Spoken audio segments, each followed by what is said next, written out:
we have to understand the game mode. So let's dive into a couple of resources first, and we'll go from there. First and foremost, let's as a group dive into the explanation that Dekkster gave first, and I will supplement my conversation on top of that in regards to what I think about the game mode and things we should probably understand or dive into a little bit deeper about the game mode first. If we start there, I think that's a pretty good place to start. You know, it's some might call it the very beginning. We have a new limited time game mode coming to Marvel Snap, the Grand Arena, where you pick your champion, you go out and you can conquer your foes. It doesn't matter if you don't have a full collection or if you're a new player, you're able to jump right into the Grand Arena with 8 competitive pre-built decks. Another cool thing is you start each game with... Quick note, because you brought it up earlier in the conversation, just because you get to play with said cards in this does not mean you unlock said cards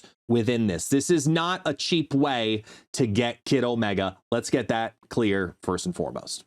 Built decks. Another cool thing is you start each game with both your champion and their unique skill card in your hand, and the game takes place over the standard 6 turns, but you start with 2 energy instead of 1, meaning on turn 2 you have 3 energy, on 3 you have 4, on 4 you have 5, and so on. Okay, so that is probably the biggest piece to this game mode that changes the entire amount of deck building that you need to like contemplate with yourself. You are constantly playing with the mindset of energy as in old Arishem, where you were always ahead 1 extra turn, okay?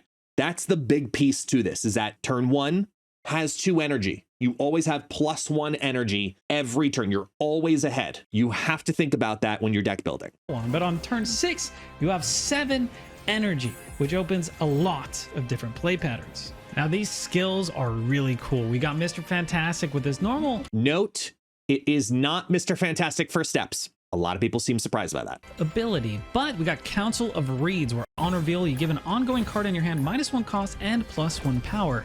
And after you play that, this re-triggers. We got...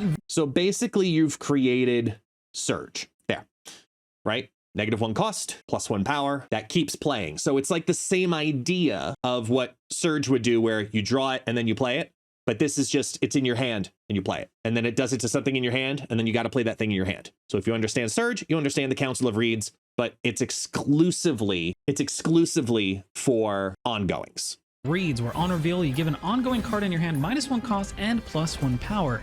And after you play that, this reach. Just as a sidebar, I think this ability by itself is cracked, but what do I know? In your hand -1 cost and +1 power.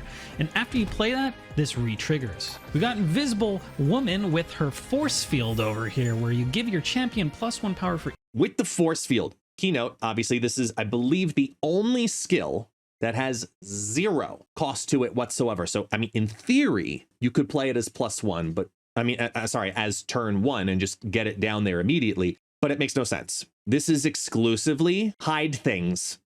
Obviously behind Invisible Woman. There are other mechanics to do that.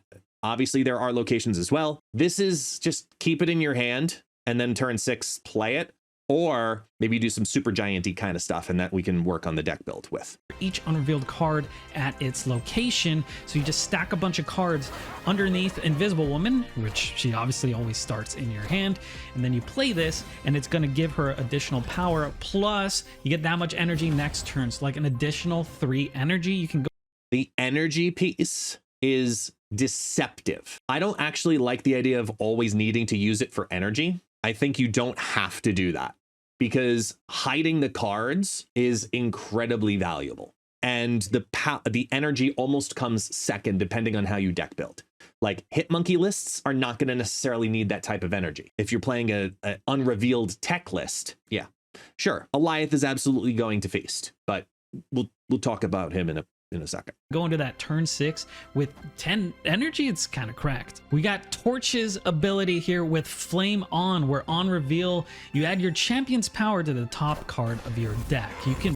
So with this one, also remember this. If you're using the pre-built decks, you will not need to have this card unlocked. And that goes for any of these cards. Even if you're a brand new player and you haven't unlocked Dr. Doom, it's day 1 and you skip part of the tutorial. Doesn't matter. you're fine. You're fine, you're fine, you're fine. So use the pre-built deck and you'll be able to play the new card, this card. You get the idea. Flame On, 1 cost skill that gets automatically put into your hand. On reveal, add your champion's power to the top card of the deck. So that goes counterintuitive to what First Steps Human Torch typically wants to do, which is fill up that lane on the final turn because it gives it the most power possible for it to then double up later on. Now you're actually looking at First Steps Human Torch in a different way because you need to get that earlier, load that lane earlier, get this to happen, because that power will then need to be added as a doubled up effect. So you get the most amount of power added. So now you're changing the order of operations of how you're looking to build that turn and then later get power into that lane. The top card of your deck, you can basically put a ton of power on that top deck, hitting something huge, maybe like a Black Panther. We got Clobbering Time here, which costs 1 less for each different cost amongst your cards in play. The Thing, obviously that's a card that comes out later today from the time of recording, but it will be available for Grand Arena. Same thing, you don't have to have the card unlocked to play the pre-built deck. But Clobbering Time might be one of the better skills in my opinion.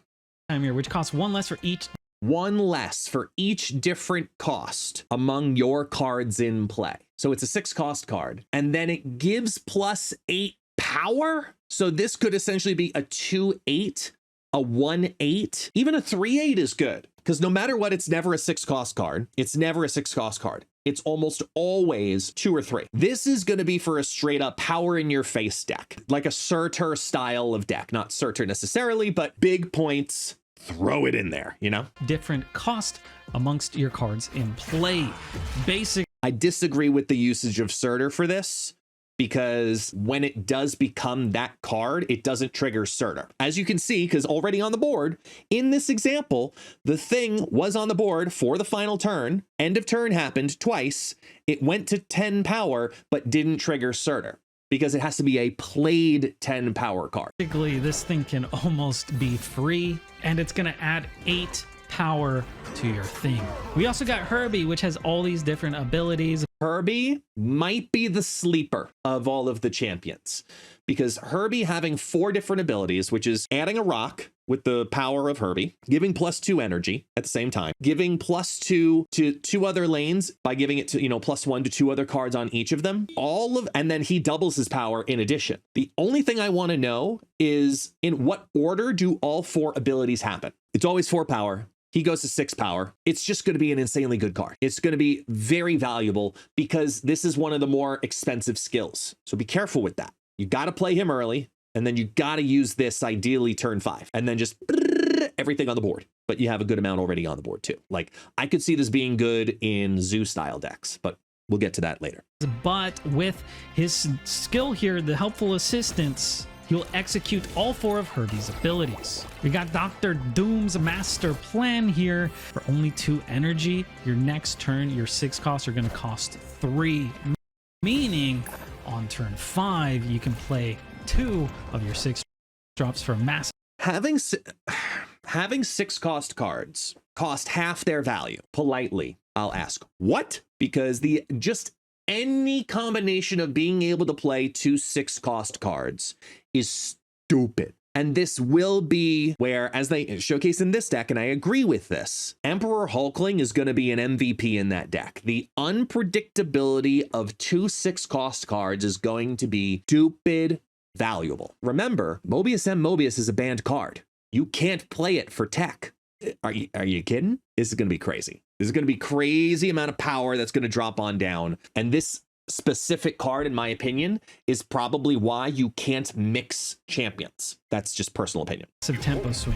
We got Mole Man Subterranean. Okay, Mole Man I'm going to pause on because we have to learn the card too. You have to learn the card. Mole Man, 3/3. This is a card that you can unlock in the game mode itself. On reveal, banish the top card of your deck. Add 2 rocks to your hand with power set to the banished card's cost. Okay, there's a couple of different ways you can look at that. You can look at that as hand buff for something like Devil Dino. You could use that as a zoo element because whatever it was, again, remember, it's banishing the card, so you have no way to get it back. It's not a discard, it's not a destroy, and it's taking the the discarded card, or sorry, banished cards cost, not its power. So if you banish an Infinite, you get a 1/6, you get two 1/6 rocks in your hand, not 120 rocks. I had to explain this to Super Tech God. He was very sad. He was very sad. For some reason, he's still calling for an Infinite buff, but we get it. So the idea of getting those rocks is going to be stupid valuable. Death is the best way to go, of course. It's a 1/8, but maybe it's not the best way to go at the same time. So maybe there's some kind of hybrid in like building your own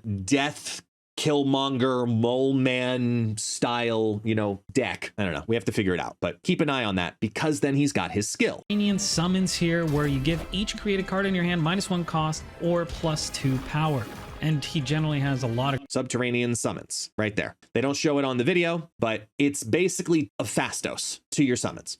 Created cards in his hand. You can have some massive rocks. And then for so the generated card, lost to power, gained plus, lost in energy. This one gained +2, this one gained +2. So it's a very specific type of deck. These are going to be like Victoria hand-ish type of decks that do very well, as you see in this video. I agree with that. Arishem, we're not going to talk about that card. For Carnage, we got Maximum Carnage. Maximum Carnage is probably going to be the more, in my opinion, one of the more beginner-friendly Grand Arena decks because it's all going to be Nimrod stupid chaos. This is the deck that's going to exist as we see the cycle of Grand Arena stuff happen. You're going to start to see people play the big power cards because they're going to play those 2 6-drops on the Dr. Doom deck, right? They're going to play those 2 6-drops and there's going to be a lot of tall power. So a lot more people are going to play Shang-Chi, which will then lead to Maximum Carnage and the Nimrod decks probably becoming very popular. Isn't Nimrod banned? Is No. Did I miss that? Did I miss that Nimrod's banned in this? Oh, no. Checking now. You're right. I missed that one. I saw the Mobius. I saw the Prof X, for some reason, Kang still, even though I get why. I didn't catch Nimrod. Oh, but that's why. That's it. That right there is why. Me explaining that would have been the evolution of the game mode. So that's also proof that the devs are ahead of it. They know that that's going to happen. Okay, so then if you're using that as a max Carnage thing, yeah, they thought ahead on this one. They actually got ahead of the curve on that one. They really did, because that was the curve I was already on. And they went, yeah, we saw. Yeah, we're just going to ban that guy. So Maximum Carnage, even with that though, your standard, what we'll call a classic build, right? Your classic quote unquote build. It allows for, in the pre-built deck, I don't know if they showcased the destroy pre-built deck in the beginning of the video. There, right there. There was one thing that stuck out to me that made so much more sense. This is actually a game mode that you're gonna be able to play Sabretooth in. Sabretooth is a very slept on card in this game mode for this deck. Reason being, you're ahead of curve. The problem with Sabretooth that people don't, the reason that they don't play him more often than not is because Sabretooth is expensive. He's a 3-cost card to get back to 0. But if you always have +1 energy, and that's before you start doing some chaos with extra energy with like X23, for example, that's really good. So now it doesn't feel as bad to drop a Sabretooth on turn 2. Because you're ahead of the curve. And that's a lot to beef up that null. A card that you can destroy repeatedly, as we saw with Wolverine and X23. Yes, Dormammu, I agree, might end up having a home with this. Just be careful on which turns you destroy certain cards with which spells, because sometimes it doesn't allow Dormammu to progress in his progression. So be careful there. Just be careful, because there are some cool things that can happen from that. But we'll continue on. Where were we? Here. Because with the Carnage spell, getting it to proc off twice. And then for Carnage, we got Maximum Carnage. Getting essentially another destroy for 1 cost. This is what, I mean, imagine if this existed, a 1 cost to destroy card, like consistent 1 cost destroy card existed in regular ladder. Destroy would probably move up into a top 10 deck. That's a big deal. That's a big deal. One thing about these destroy decks is you always wish you had more ways to destroy your cards, and now you do. This is going to banish itself and then pull Carnage and re-trigger on that lane. A really cool effect. Also, can we talk about how the pre-built decks are all complete with their own beautiful, cohesive, and thematic splits? I mean, my favorite might be Herbie. I mean, come on. I'm actually with Dekkster on that one. I love that finish, so I'm actually with him on that one. Man, like a blue distressed borders, glass circuits finish, and a silver pixel flare. Yes, pixel people. Yes, pixel people. Pixel flare. Pixel flare. Reasons. Beautiful. Or maybe Doom, the green glyph border with the black prism finish and the green glimmer flare. It just hits, man. And if you really want to. You think you can improve the pre-builds? You can go ahead and customize your deck with whatever cards you want. Well, except for the banned list. Now I know what you're thinking. If this game mode is successful, it will be successful because it's similar to regular Snap, plain and simple. But as I tell my son all the time, who enjoys Oreo, he loves Oreos. Too much of a good thing can also be a bad thing. So before we jump the gun on should they make this a permanent mode, let's first enjoy our first time. You really want to play, and you do need to use arena tickets in order to enter. Don't worry, you get these for free over time. Also, if you just keep winning, you won't run out. Now, as you're winning or losing. So yes, they go into the blog that it is a ticket system. You use an entry ticket to get on in there. You get tickets every 8 hours. This type of system should feel familiar because it is. However, they've learned from a couple of their mistakes. The amount of ticket that you get, the frequency is still the same. However, the XP and the glory, the other currency that's associated with this, you always gain some, whether you win or lose. And that, to me, is part of the evolution of making these game modes better and better and better that we need to respect. It doesn't matter. You earn glory no matter what, and you can use that. That right there. You see the two different currencies. You have the glory, which is the one on the left.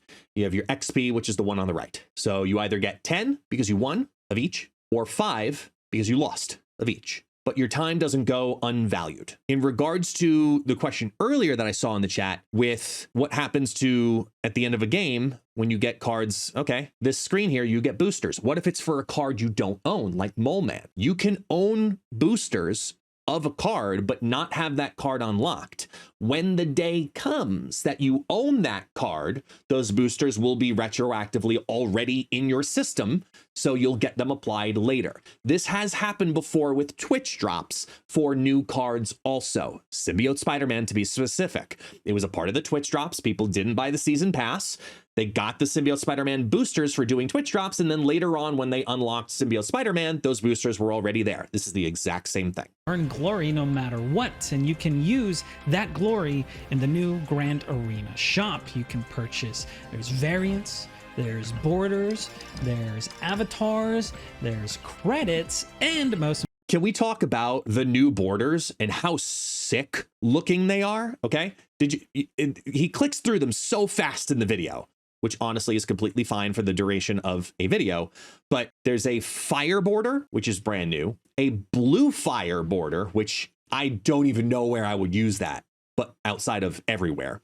Rainbow refraction, so a super refractable, is that a word? Refractable? I don't know, whatever. And then lastly, purple cosmic. Now, as a streamer who streams on Twitch, purple everything is always welcome. We need more of that. I'm just glad that it's unlimited, so you can farm it out the wazoo if you really wanted to. That is after you get the new cards, because I think most people want to get that first. And most importantly, there are 2 new cards you can pick up. You got Mole Man and Mad. Now, Mad Thinker here, can I be really clear about this with Mad Thinker? Okay, start of each turn, +2 power if your hand is full. Please don't unlock this card first. We don't have to play this card to know this card is an absolute dog pile of steaming something. This is just not a good card. At 1/1 getting +2, just no.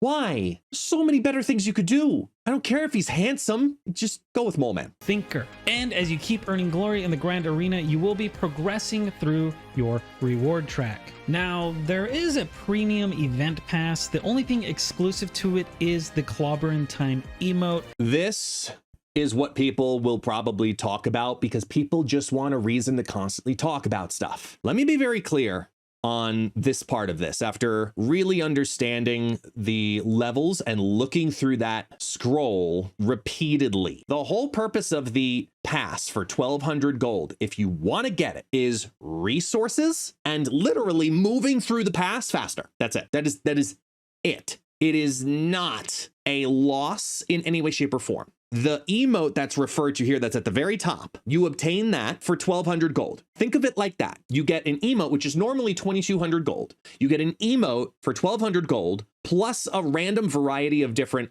things. That's good. But remember this too. I'm actually going to do this by taking the speed at half, and for his sake, I'm going to mute it. Notice boosters, credits, boosters, credits, credits, credits. tokens, boosters, credits, 10 credits, boosters, boosters, tokens, tokens, boosters, tokens, more. Man, think your stuff. Boosters, credits. You get the idea, right? Okay. So you're paying for acceleration and an emote. That's it. You don't get the card locked behind it. That's it. If you're regularly invested in this game mode, it's definitely worth it. And it will help you to get both cards easier without needing to spend on a Series 6 card, right? That's fair? Okay.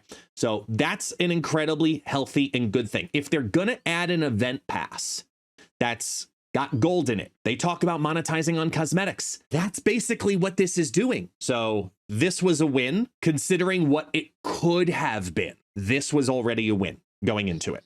It just offers a way to boost your reward earnings substantially, speeding up the progression on the track. The Grand Arena will arrive at 11 a.m. Pacific on July 24th and end on August 7th at the Daily Reset. I hope to see you in the Grand Arena. It should be fun. Actually did a great job with the video. He explained everything. Because let's be honest here, there's not a lot that really truly needs to be explained in this video. And he was clean, precise, got the information out there, showcased what he needed to showcase, and you got it all in 4 minutes and 24 seconds. He did exactly what these videos should be. I believe that this game mode is actually going to be a different level of well received because it's more like regular Snap than anything else. Everybody likes playing on ladder when you've got Elysium on the board.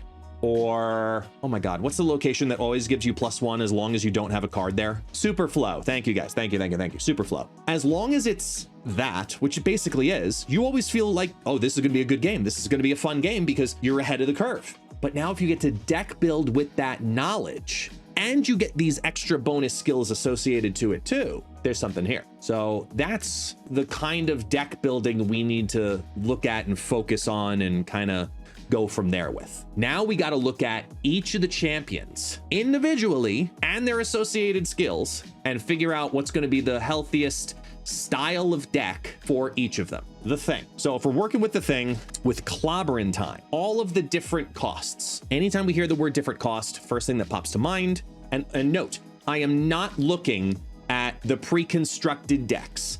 I know there are pre-constructed decks, but I don't want to use them as a reference point. So that's not on my screen. I want to build knowing the archetype that I want to work around or a couple of key cards that I want to work around with it. I'm going to work with different costs, which makes me want to lean towards Ms. Marvel for the same reason, right?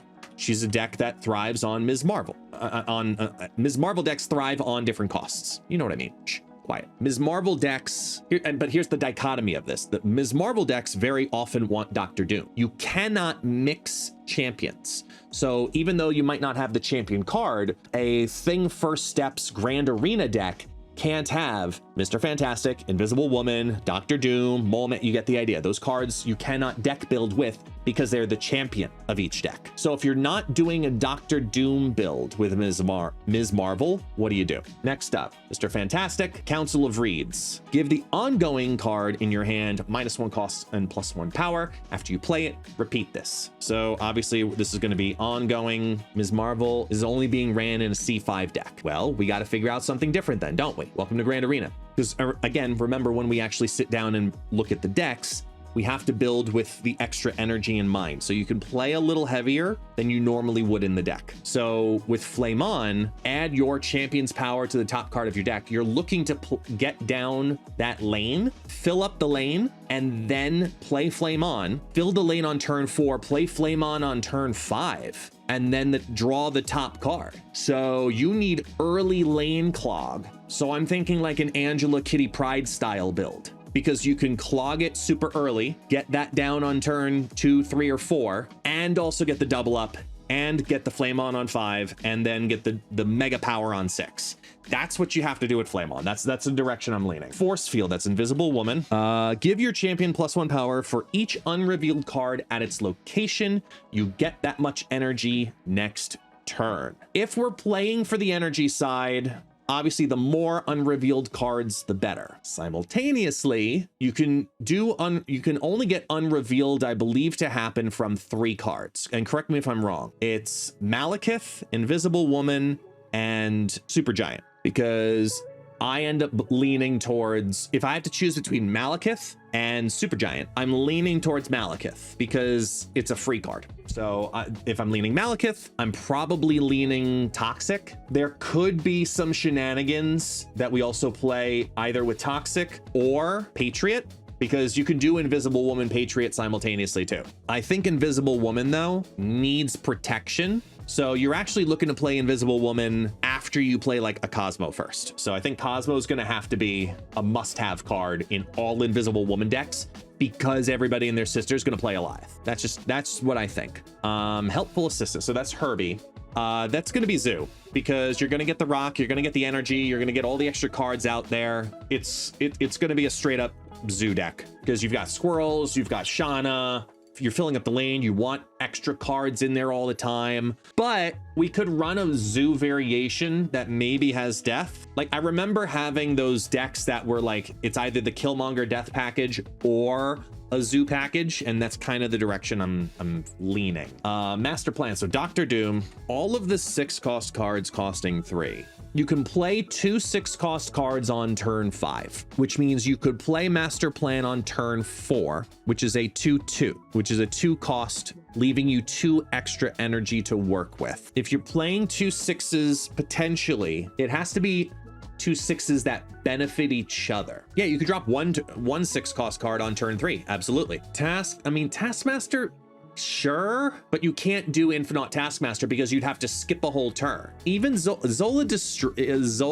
no. Even just straight up Zola, no. But the problem is you can't play Carnage in any of those decks because of Carnage being a champion. Onslaught Spectrum maybe, like that could be a high end. Remember, you're gonna have Doctor Doom already in this, so if we're going Odin Doctor Doom, wouldn't it just be like Wong, Black Panther, Zola, White Tiger, like that heavy high end stuff? No, even throw Taskmaster in there. So we can come back to that. I like that idea. I think we're just looking at like a simple Null Zola style package. Kid Omega for the Destroy, I think since we're gonna have access to it, and most people do now have access to it, it's a choice, or you can use the pre-built. We could do Kid Omega, Destroy Red Skull, Null Zola, Chaos. I'll leave it at that. What is that? That's 6 or 7? That's 7. Who am I missing?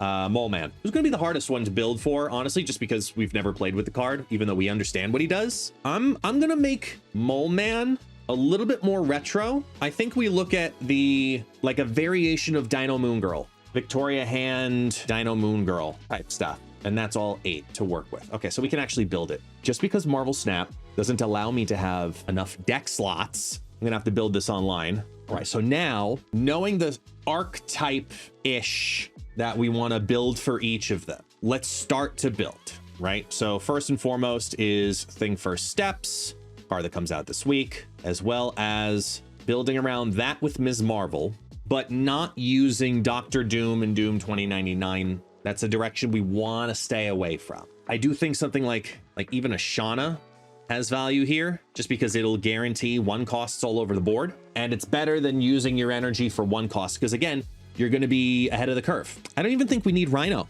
I don't. It's either Shauna or Rhino.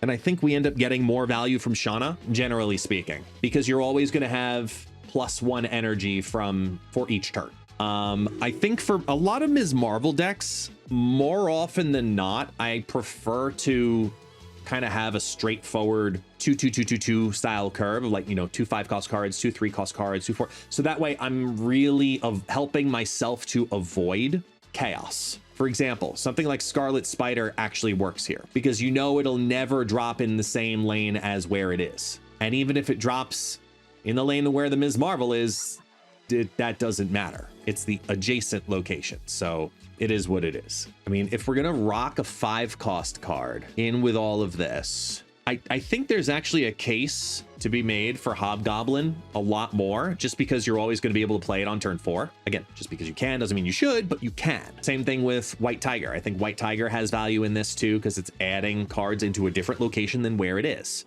I feel like Sarah is almost going to need to be a guaranteed card in like every single deck though, because your last 2 turns being able to play everything that much cheaper. Even Cersei may end up with value here. because it'll always still be different costs as it grows. And that's the most I would run here. Yeah, I'm pretty okay with that. Throw a couple of 6s and then a couple of 2s. I think in this, we may end up having good value from Mockingbird because we have a variety of different ways to get her reduced, whether it's the Shauna or the Cersei or the Scarlet Spider.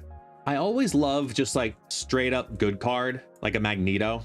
That way it kind of gives you an extra piece of tech. Definitely Kang. Yes, we always play Kang here, 100%, every time. Yes, 100%. I mean, the goal obviously would not to be playing Cersei on your Ms. Marvel lane. And it's not a problem for Ms. Marvel because if in that lane, you have, you know, 3 other cards, and this is a 2 cost, this is a 3 cost, and this is a 4 cost.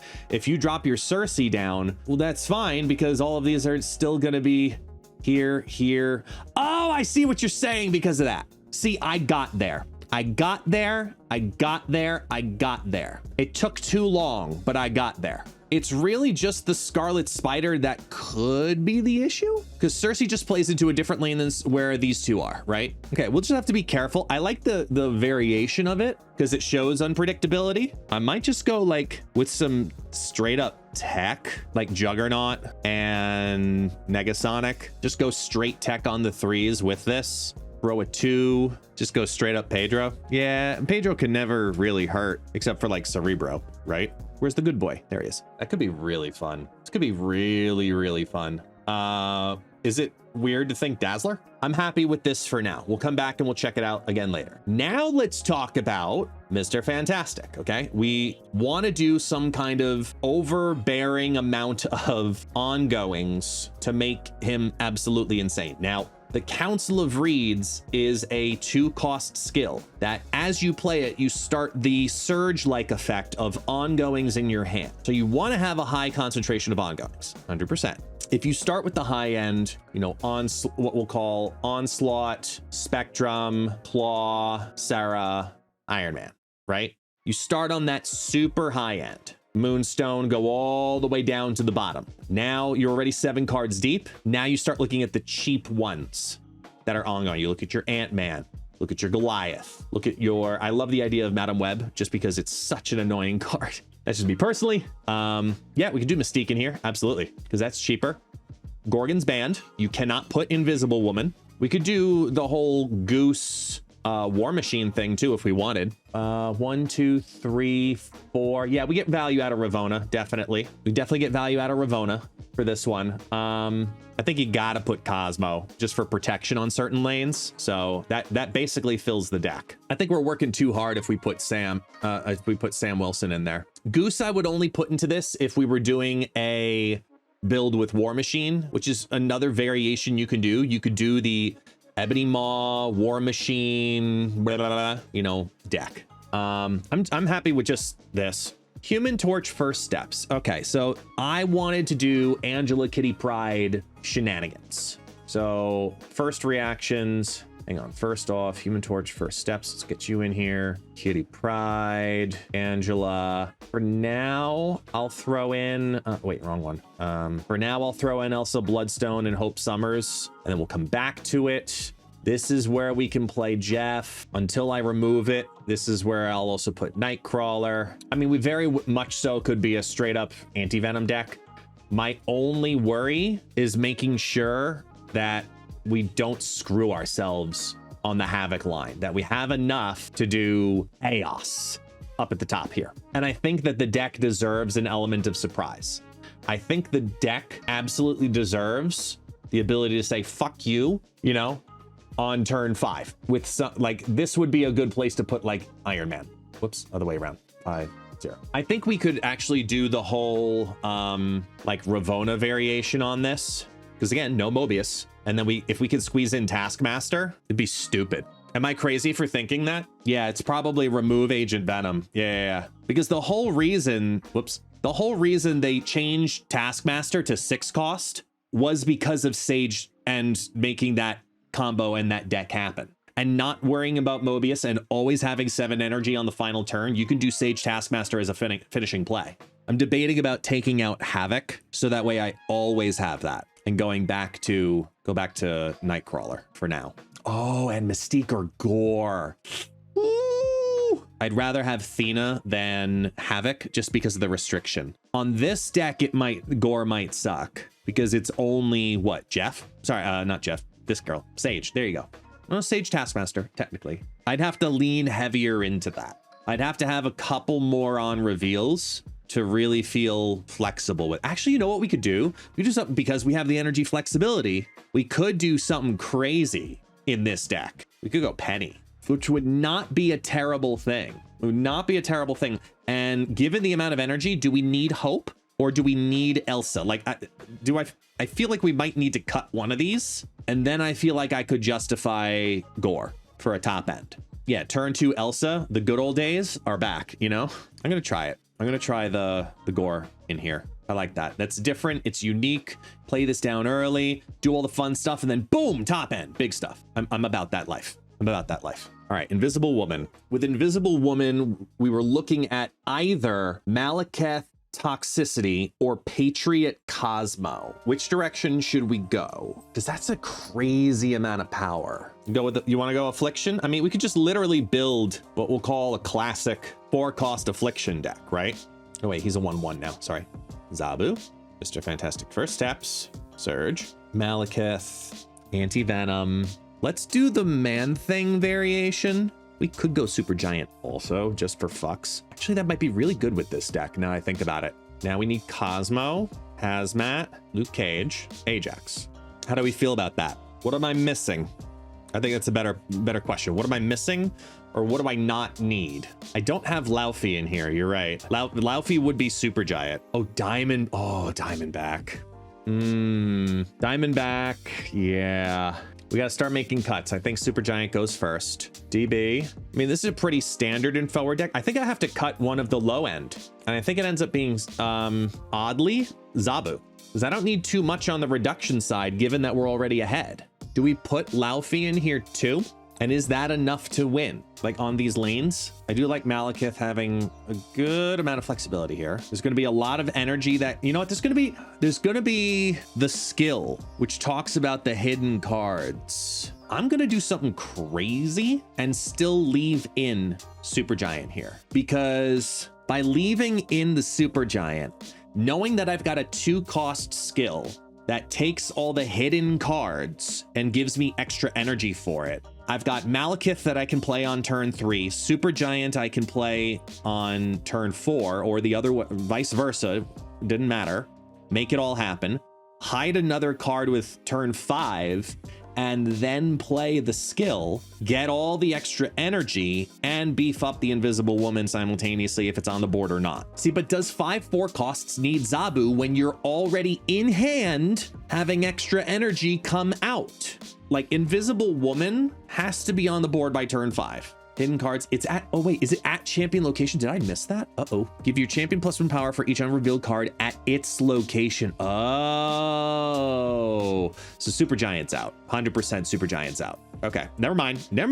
I can see Mystique in here. I like it. Pretty classic, pretty straightforward. It's able to sustain being heavier because of the extra piece. I like it. All right, let's continue on. Herbie, all of the skills. I want to do the Zoo Death package, where you have options. So you've got Squirrel Girl, X23, Shauna, Blarvel, Bizarre, Mockingbird, Death, Venom, Sasquatch, Stereo, Herbie himself. Okay, like this is the direction my brain goes. Kid Omega, that's a good call, actually. People are gonna hate me for it, but you know, rage. Oh yeah, shit, I forgot the damn Killmonger.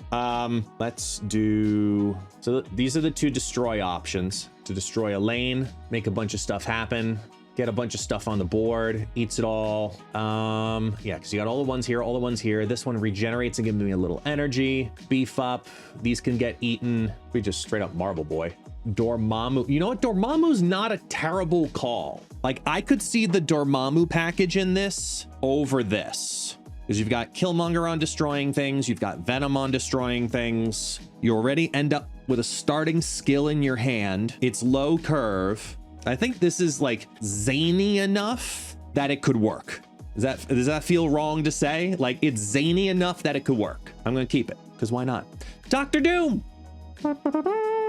with his 6-cost Screw Yous. I think this is the one that I really liked, that Ultron call from earlier. The Ultron Onslaught, Blarvel, Khazar, Zoo type of build. I kind of really want to do that because I think that could be just abso-freaking-lutely busted broken with the right build. Like this type of stuff. Ant-Man, Dazzler, Patriot, Captain Carter. What am I missing in here? If we have Ultron, do we need Shauna? This is not necessarily Zoo in Khazar's version of this interpretation of the word Zoo. This is Ultron. So it's either we're beefing up the Dooms or beefing up the Doombots, or we're beefing up the Ultrons. If we're beefing up the Doombots, I think we got to go with the newly buffed Doom 2099. It needs another, yeah, I was about to get out of my head, dude. It needs another 6-cost of some kind with all of this. It could be just straight up Spectrum, given the amount of ongoings in this. I kind of like that because these are all early drop and they're all ongoing. So even if this goes down, it just kind of everything. My God, this is like the ultimate top end on a Patriot deck. Screw it. Let's do it. Carnage. Kid Omega Destroy, Zola Null Chaos. I'm just going to put on the filter by Destroy and just go to the bottom and just start clicking. Like boom, boom, boom. You know, absolute screw yous. Even Phoenix Force might make an appearance here. I'm going to throw him in there for the moment. Boom, boom, boom, boom. Boom, boom. Where are we at? I mean, it's just like throw in Fire Hair for kicks. Oh yeah, we said we were gonna do the Red Skull thing. We are gonna try doing the Red Skull, Kid Omega, you know, Venom, Destroy, Null. Brr. So if we go that route, because I'm not opposed to it, doing this kind of craziness. I don't think we go Elixir because we don't want that necessarily coming back at us. Black Panther's great in this too. I think if we do that, we end up removing Wolverine and just like doing that. I don't know if this is a Morgan Le Fay deck though, because it's still clunky at 4-cost. Even if you play it on turn 6, I don't know if this needs to be Elixir though. Like, I don't want it to be Elixir. I really don't. I want it to be we're already pushing the envelope with Kid Omega here. I think the Red Skull, Sabretooth line, like, you know what I would almost remember the good old days when you used to see Warpath in these decks? Like, that's the kind of shit I think we need to be looking at. I think you got to do something stupid like a Tuma. Because with a Tuma, destroying these little pieces frees up the room for this kind of stuff to go crazy at the end. It could re-trigger the X-23 multiple times. I'm gonna leave that. This looks good. Then we got to do Mole Man, which is, I was originally thinking, this was the core I was originally thinking. Toria Hand, Moon Girl, Devil Dino. Like, this was the core of where I was debating about going, because we desperately want to have death in this, which means if we're running Victoria Hand and we want to have death, we're going to try Howard the Duck, baby. That's it. Howard the Duck death. Yep. 100%. So let's get Fire Hair. Let's get Misery, Hood. This is again where we go here and we go here. Ooh, Mirage is good. Really good now. Yeah, with the extra buff to her. That's a good call. I like that. If you don't draw yeah, the death. Yeah, so with Mole Man, it says set their power to the banished card's cost. It should still be an 8 in that case. It wants Killmonger, but where? This wants Killmonger, but where? I like that it's pretty mid-heavy too. So that way, if you want to go double Moon Girl, double up the mid stuff, Victoria Hands, Mirages, how, you know, the Hoods, the Demons, etc. It actually works out kind of well. And if Killmonger destroys Howard, typically that's fine because you already know if you're going to be playing the Mole Man because death is on the top of the deck, or if you're holding onto Mole Man, destroying Howard because you know death is on the top of the deck and you don't have Mole Man in hand, so you want the cheaper death and get multiple of them with Moon Girl. Like, yeah, I like this. How are we looking? All right, let's go over this one last time. The thing first steps for Grand Arena, leaning into the Ms. Marvel side of things of spread a bunch all over the place. One of everything in every lane, but at the same time, you've got some variation with Cersei. You've got Mockingbird because of the reductions of things like Scarlet Spider and Shauna and the Cersei flipped cards, just being aware of Cersei flipping a 4 into a 5 where Cersei is. Just be careful of that. Outside of that, we should be pretty good. Mr. Fantastic for the ongoings, it's just full-on ongoing, but mostly the mid and getting the duplications to happen late. So Mystique onto Onslaught, Mystique onto Iron Man or Claw, that's going to be where the strength of that deck is. Or single lane Chaos with Mystique, Moonstone. All of that can still work. Human Torch first steps, is playing into Ravonna, Athena, Bouncing, Angela, Chaos crap, because now you've got Iron Man, Gore, Taskmaster, Ravonna, Athena, and Sage all being reduced and then playing off of each other, because the extra energy allows us to revisit the idea of Ravonna into Sage Taskmaster. So we play into that because you want to fill the Human Torch first steps lane earlier versus what you normally want to do, which is have it fill at the very final turn. This you want to fill the Human Torch first steps lane on turn 4, so you can play turn 5, get the skill out there, get the bonus power onto the top deck, and then top deck whatever that is. That's what we're looking to do there. Hence why we also removed Agent Venom originally from the deck. Invisible Woman is just playing into straight up toxicity.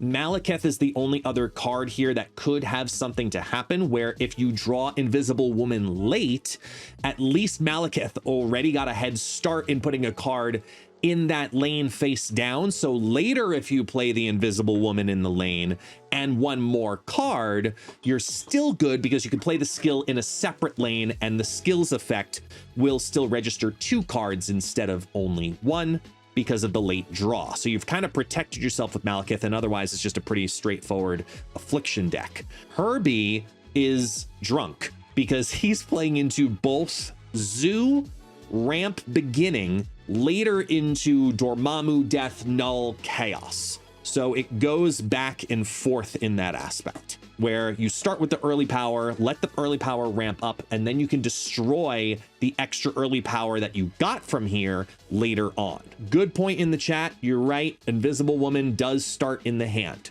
You are correct on that. Forgot about that part. Either way, Dr. Doom, it's a card draw nevertheless. Dr. Doom is now going to play into Patriot Ongoing.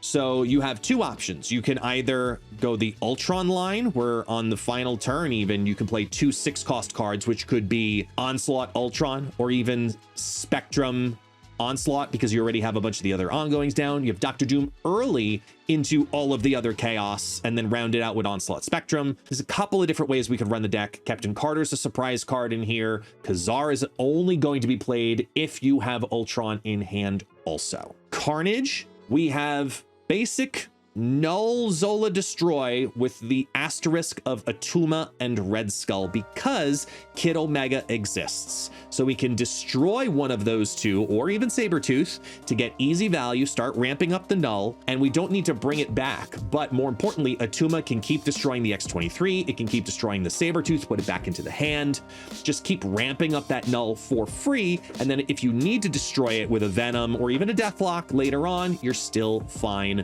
because Carnage is just going to allow these 3 cards to be bonkers by the end of the game. Lastly, Mole Man, the new card. We wanted to play a death deck in some capacity, but Victoria Hand also made a lot of sense. So we kind of hybrided the idea of knowing what's going to happen, because you've got Howard the Deck on the board.